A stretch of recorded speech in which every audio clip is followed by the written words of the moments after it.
সকালবেলা ঘুম থেকে উঠে শুনছি বাড়িতে কেউ থাকবে না। আমি শুনে তো টেনশানে পাগল হয়ে যাচ্ছি, মানে কি করব ভেবেই পাচ্ছি না।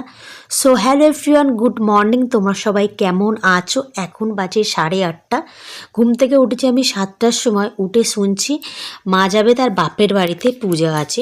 সে ঠিক আছে, কিন্তু আমি আগে থেকে শুনিনি। আজকে হঠাৎ শুনছি মা যাবে বাপের বাড়িতে। অরিন্দম ভোর 4টের সময় উঠেছে, উঠে ওর একটা কাজ ছিল সেখানেই চলে গেছে, সে বাড়িতে আসবে 1টার সময়। বাবা যাবে আজকে কলকাতায়, কিন্তু আজকে আমার সেন্টার আছে, মানে যদি ফোন আসে তো আমার সেন্টারে যেতে হবে 11টার দিকে। তো আমি সেটাই ভাবছি যে মাম্মামকে কার কাছে আমি রেখে যাবো। আর এখন মাম্মাম ঘুম থেকে উঠেনি, এবার আমি মাম্মামকে ঘুম থেকে তুলবো। তো আমি সেই মানে কথাটা আমি ভাবছি যে যদি আমার ফোন আসে, আমার তো সেন্টারে যেতেই হবে। আমি কি করব আমার মাথাতে আসছে না।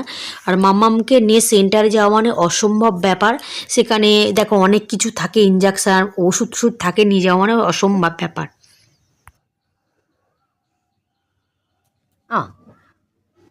দুটো বেজে গেছে।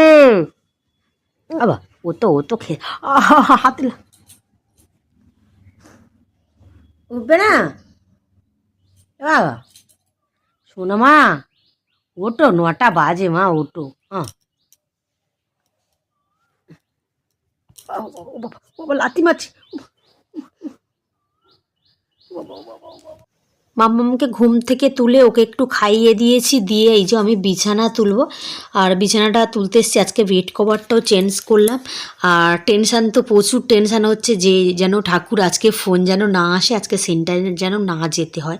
তো আমাদের ম্যাম বলে দিয়েছে যদি আমাদের মানে অফিস থেকে যদি আমাদের মিটিং করতে বলে তাহলে আমাদের ফোন করবে, না হলে ফোন করবে। আমি শুধু ঠাকুরকে ডাকছি যে কি হবে না।